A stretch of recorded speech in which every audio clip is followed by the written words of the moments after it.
As Oklahoma begins its second year as a medical marijuana state, changes are now in place that will impact cannabis patients, businesses, and employers. ONR's Jason Doyle reports. New rules and regulations have hit Oklahoma's medical marijuana industry as the Unity Bill took effect last week. Businesses also are watching as the Oklahoma Medical Marijuana Authority begins implementing new emergency rules. So some of the key points that change for the patients are that now they can have a 60-day license that would be a short-term license. So that is one piece that changed. Another change that took effect a little earlier in the year is that the board certification went away for physicians. The board certification requirement limited the type of doctors who could make a medical marijuana recommendation to just specialists. The change allows family doctors to make those recommendations. Podiatrists also were added to the list. The 60-day temporary patient license also allows doctors and patients to find out if medical cannabis can help. A lot of physicians that want to just try medical marijuana for their patients as a treatment mechanism and maybe do a shorter term and see how it is working or interacting with other medications potentially. A new wrinkle on the business side is the development of transportation licenses. So definitely the transport agent is a piece that all of the businesses will need to make sure that they have an agent that works for them if they plan to move their own medical marijuana, or they'll need to be using a licensed transporter to be able to purchase or move any of their product.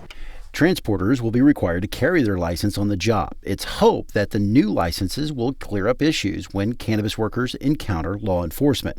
It also helps OMMA keep track of marijuana. And making sure that they're shipping it and tracking it. It helps us with inventory and making sure that we're tracking medical marijuana from seed to sale or destruction. And even though a transporter license has been created, home deliveries from dispensaries are still restricted.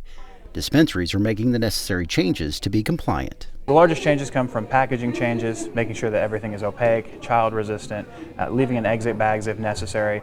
Dispensaries are actually placed in charge of holding growers and processors accountable for having the test results at the time of sale and making sure that their packaging is compliant. The impact to employers involves what policy decisions they make in dealing with employees who have a medical marijuana license. If they haven't had their policy reviewed, their drug and alcohol testing policies reviewed in a couple of years, then they're in need of some major updates. With the Unity Bill and other regulations now in effect, employers may need to revise their drug and alcohol policies, especially if a job includes safety concerns. New revisions need to take place for many employers, those who have employees who would be considered safety sensitive under the new law.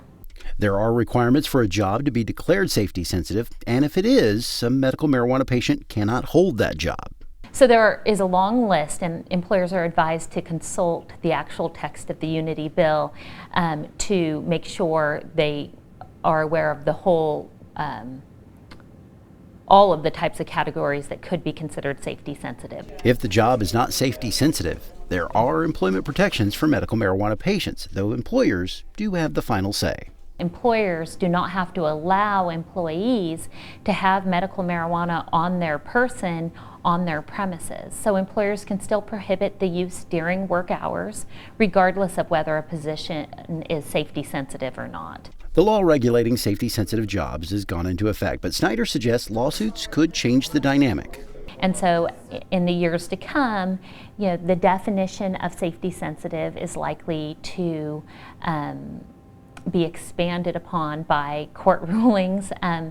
And so I think employers need to stay tuned in. In the meantime, the first round of business license renewals are getting underway.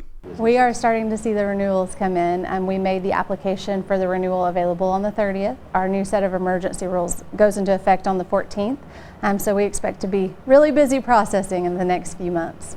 While the new regulations are written to keep the patient in mind, they also make it more difficult and expensive to do business. There's a lot of regulations that hold businesses more accountable to the patients, and regulations like that are awesome. The consumer wins at the end of the day whenever businesses are more accountable to them. But then whenever the regulations start to be a little bit more prohibitive with how easily you can practice your business and how easy it is to run it, a few problems do arise, and it does get a little bit more difficult to continue running the same business. Patients, cannabis businesses, and employers can expect the landscape of medical marijuana to continue to change and evolve as the Oklahoma marketplace matures. Jason Doyle, the Oklahoma News Report.